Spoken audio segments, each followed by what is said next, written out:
And look, I have more things to say about Kirito because like just seeing Kirito in the background of this, I was like, ooh, frick. Yes. Okay, when they're like about to go Oh, let to him the know. boss room. Let him know. Oh Let him yeah! Yes! Bro, Oh, you already know, bro. You already I just know. have a note here that just says Kirito is so saucy, bro. He Yes, is bro. so much fucking sauce. Oh. I have written exactly. Kirito pulling up with the sauce is kind of gangster. Not gonna lie. Look, Let me explain. Let me explain something. Haha, I did it, you fools! I got a twerk video out on time, and it'll be out all the way on time for the rest of time. You all doubted me, I assume. Maybe, probably, nobody said anything about it, but I did it! So, yeah, also, if you see any weird, stuff that's kind of half opaciting over the anime clips, it's because they were doing a thing and being up my ass about copyright stuff. So, copyright protection barrier. Okay, enjoy the video. Bye. Yo, welcome into another construction video, and today we are back with probably the final episode of TRWT for the SAO saga season duology for now. Yeah, we put up a poll, and Hunter x Hunter and SAO tied, but I want to do Hunter x Hunter, so I'm just gonna do Hunter x Hunter next. So, but yeah, I'll look forward to that next week. But this week we are talking about the last arc of SAO season 2, which is like kind of 2 arcs. It's like they're separate arcs. Yeah, but like they're so short that we could just talk about both of them. First, we're gonna talk about the Caliber arc, and then we're gonna talk about the Mother's Rosario arc, which I have some thoughts on, because I remember liking the Caliber arc a lot and not liking Mother's Rosario at all. Yeah. But that's just because I was a sexist child. And nothing has changed. And nothing has changed, really, which is why my opinions are exactly the same. No, dude, rewatching the Caliber arc, I just had one thought going through my mind. But please, can this episode end? Please, can this episode end? So Look, okay, my biggest problem, I'm gonna get it out right here. My biggest problem with the Caliber arc is that, like, none of this matters. Yes. It's all like, oh, they're gonna attack the thing, and oh, we gotta stop them from raiding Alfheim, and like all of this stuff, and oh, I'm captured, and then Yui's like, and then they're all like, oh, the admins wouldn't do that without freaking, like, sending out an update. And then Yui's like, nah, you're wrong. You're retarded. Yeah. The Caliber system does whatever the frick it, or the Cardinal system. The Cardinal system does whatever the frick it wants to. Yeah. It does whatever it wants to, whenever it wants to. And it's just like, what? Like, there are a couple good things about this arc. It's an interesting concept. It is. I think the Cardinal system, it's a very interesting concept. The infinite generated quests taken from a mythology thing, I think, is very cool. I think the entire concept of Kirito going on a quest to find the Excalibur sword that he auto-generated last season is really neat. And I also think that the fact that this is the literal only arc where we spend the entire time with 90% of our main cast. Yeah. No other. It's usually Kirito and one other girl. And this is the only arc where it's like Aegyo isn't there, which is my only downside. I wish Aegyo was there too. Absolute L. No idea why Aegyo's not there. Seeing them all together was nice. Unfortunately, the events that occurred were so boring. I have a note here that just says, you know what I don't like? I don't like that they're like, that they're like, when they're talking about the quest, they're like, yeah, I heard it's an NPC murder quest. That doesn't sound pleasant at all. What do you do? What do you think you do in this game? What are you talking about? Like, you're in a video game, buddy, with swords. Yeah, exactly. Literally. Also, like, I love Klein, but like Klein in this arc, oh, he got on my nerves. He was getting on my nerves. He was like, a samurai. Bro's too much. Bros, yes, dude. I was like, it's dead ass an NPC. It is bro. It's literally an NPC, bro. Put it in your pants. Down. And then at the end of the arc again, when this other god NPC flies away, and he's like, "Can I get your number?" What do you think is gonna happen? She's not real, bro. She couldn't possibly say yes. Yeah. She couldn't there's a 0% chance she says yes. Klein, you know how you're gonna find the love of your life? Take off the atmosphere and go outside, bro. Go outside, gang. Honestly. Or maybe spend time with anybody else except your friend group of underaged teenagers. You're like 24, no bro. Like, or 20. No, he's like 26. He's like 26 years old. And he has IRL friends. He does have IRL friends. We're also friends. trapped in SAO. Yeah, they're not here. Guess they're not named characters, probably. That's probably why they're not here. I didn't remember this, but then I remembered that it happened. Kirito pulls out the second sword. I'm like, oh, let's go. Anytime Kirito dual wields, I'm just like, gosh, this looks, it's so great. Also, I want to say, in this arc, seeing how like the visuals of like him holding the sword like this on his back, it looks so dope, bro. Yeah. He just dude, whenever he dual wields, he just has so much sauce. Dude, honestly, when Kirito dual wielded in this arc, I was like, this is super lame. Like, I was like, skill switching is not cool, or skill connect. I think it's like an interesting concept because he can't technically dual wield. But it's just like, just give him the freaking dual wield skill, brother. Yeah, I don't really like at that point, like, just do it. I don't really see how that's much different than dual wielding, to be perfectly honest. The animation also of that scene was like terrible. Like that skill connect scene, it was not good. I thought it was all right. I don't remember it being that bad. For SAO, comparatively to the good SAO fight scenes, that was probably like the worst one. And then my last thing, I hate how this was just like Kirito's rejected women's club, and it's just like when Sinon's like, oh, I want you to think of me every single time you pull out this sword, and then he turns to them and they're like, I'm like, oh my gosh, bro. But I did think it was funny when Klein was like, and then the chick man gets another girl, and then he kicks him right in the face. Yes, bro. I was like, holy crap. You never see guys beating on each other in anime. It's no, you don't. It's always a girl beating on a guy. But yeah, and that's everything about fucking what's it called? That's like it's just the Caliber arc is just it's nothing. Nothing happened. Yeah, they saved the thing. Really, it was boring. Klein didn't get a girlfriend, and Kirito kind of got a new weapon, I guess. I thought it was like fun to see some of like the fighting and stuff, but it wasn't like interesting enough to like make me really want to watch it. Yeah. Like I was actually editing something while I was like watching this like on my TV on the side, and I'd just be like, okay. I was incredibly bored. And then I was doing something on my phone the entire time. I was like, okay, can we just hurry the fuck up? I was like, I hope these entire next 10 episodes were on a slog, and they were not, because Mother's Rosario was surprisingly enjoyable. Yes, it was. Even though it also got on my nerves a lot. Yeah, there's some parts I was like, but like overall, like I don't really remember Mother's Rosario that much. I didn't remember anything about it. Actually, I remembered some things. Actually, I remember most heavy plot details. I remember the fact that she like had cancer. Yeah, I was like, yeah, she had cancer. I didn't know she had AIDS. I was like, I was like, oh, she has like AIDS. I was like, dang.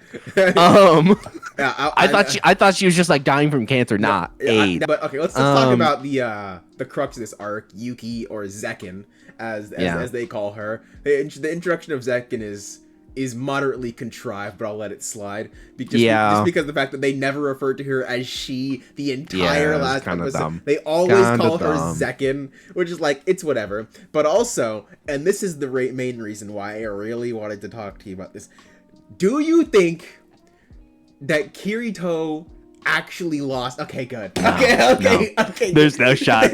Like I'll tell you right now. I'll tell you right now exactly why I know Kirito did not lose. For real, he was not going 100% all out. He says he was. He says he was. He was not. He's lying. He only had one sword. He was not dual wielding. He only had one. Let's be honest here. Kirito, if Kirito's going all out, he's using two swords. Exactly. He's using that. two swords. Like he is the black swordsman. he uses two swords. If he's not using two swords, you're not going all. Yeah. He's not going all out against you. I can buy the like. Oh, she has a faster reaction time. Sure. Like I can buy that because she's full dive 24/7. Yeah.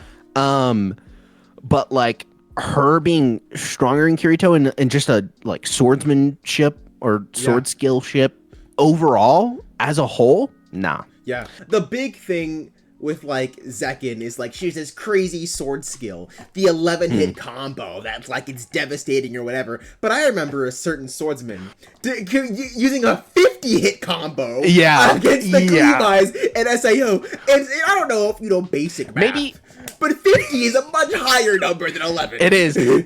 And look, I have more things to say about Kirito because like just seeing Kirito in the background of this, I was like, ooh. Frick. Yeah. Okay. When they're like about to go to the boss room. Let him know. Oh yes! Yes! Bro, you already know, bro. You already know. I just have a note here that just says Kirito is so saucy, bro. He is so much fucking sauce. Oh. I have written exactly. Kirito pulling up with the sauce is kind of gangster. Not gonna lie. Look, bro. He sauced the frick out of them, bro. He sauced the absolute frick out of them, dude. When he just runs all around the thing and he lands and he's like, sorry, you're not getting past me. And it's like 70 dudes. It's like, yes, dude. Look, and then the dude's like, even you can't can't fight back against this many people. In the Japanese version, because I switched over to it because I wanted to hear what he said, to confirm that he says even you, and he does in the Japanese version. Yeah. He says like Blackie Sensei. What? He says that? Yes. So he knows he's the black swordsman. He knows he's the Kirito. Let's and go. so also going back, it makes no sense in those previous arcs that no one knew that he was the Kirito. Because obviously he's the Kirito. Everyone knows now that he's the Kirito. Bro, like the guy, the main character of our planet pulls up in front of me. I'm like, you know what? Listen. There's a quest I haven't completed yet. Y'all can take this by yourself. I don't care how many of us they are. Yeah. I'm gonna go home now. Dude, like, facts, bro. And then, and then, bro, this is how, also, another thing, this is how I know Yuki's not stronger. When they shoot the spells at him, and Kirito cuts every single spell in half, dude. And they're all looking and they're like, what? Impossible. And he's like, after deflecting bullets, it's a lot easier to destroy some slow spells like these. Yeah.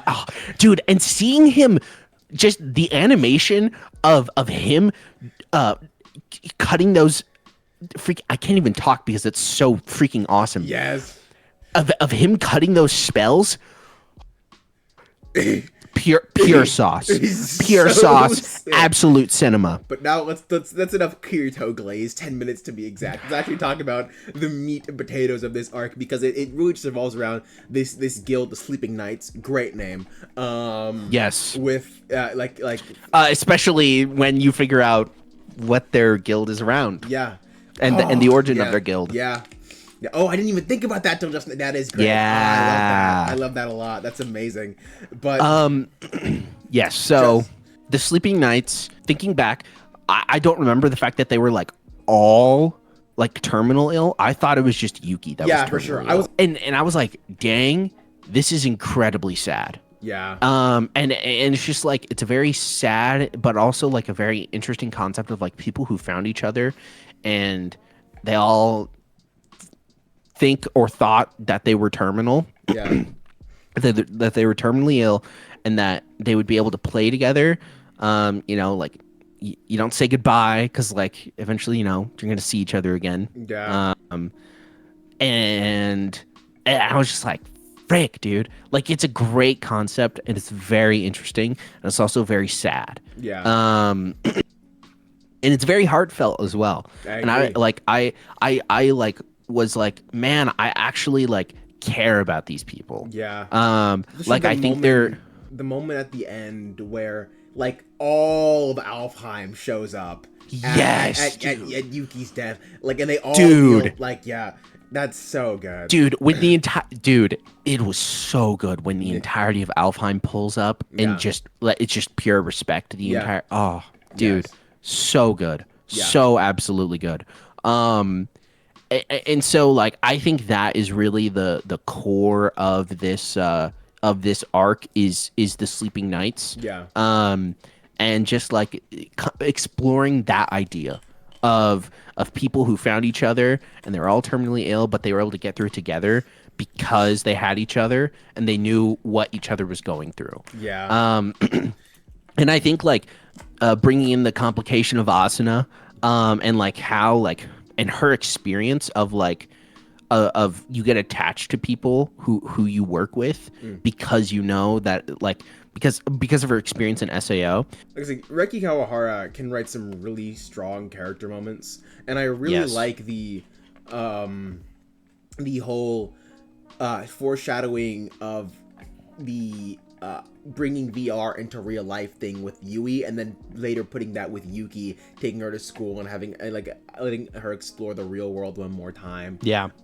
That was really nice. I really liked. I a did lot like of that. I like that as well. Yeah, and so like I like this entire arc. I was like, this is actually like I thought I was gonna be bored because there was no Kirito. I remember because I know why I didn't like it when I was a kid. I was like, there's no Kirito, but when I rewatched it, I was like, this is actually I really like everything about this. I really like Yuki. I really like the guild. I think like Asuna's little like side plot with her mom is like a little interesting and a little understandable. Yeah, I think I don't think it's like great. I don't think it's amazing, but I think it makes sense. Yeah. I also thought it was funny how she was like, "You're not gonna marry that kid, right?" And she's like, "Beater, are you?" That beater. I read the articles. I know he's a beater. I know he's a beater, Asuna. I never let my daughter date a beater. I would be like, but mom, he's Kirito. Yeah. We had a child in there. Yeah. We had a child and it died in SAO because it was half a million ants and half collapsing star. Yeah, that's exactly what Yui is. I really liked the scene where Asuna brings her mom into the virtual world and is like, it reminds you of Grandma and Grandpa's home, right? Yeah, like Grandpa said, you know, yada yada yada about like a place to relax. And I was like, oh my gosh, the virtual world is that for Asuna. Yeah. And this cabin is that for Asuna. Yeah. That's why it starts with her and Kirito buying the cabin in the first episode of this arc. Yes, exactly. Yeah. And so I just like I really did like seeing in that first episode of like the cabin, they're all just like doing their homework and Yui's like sleeping on Kirito and Kirito's asleep. I just thought like that was it's very quaint. I just love seeing little slice of life stuff like that.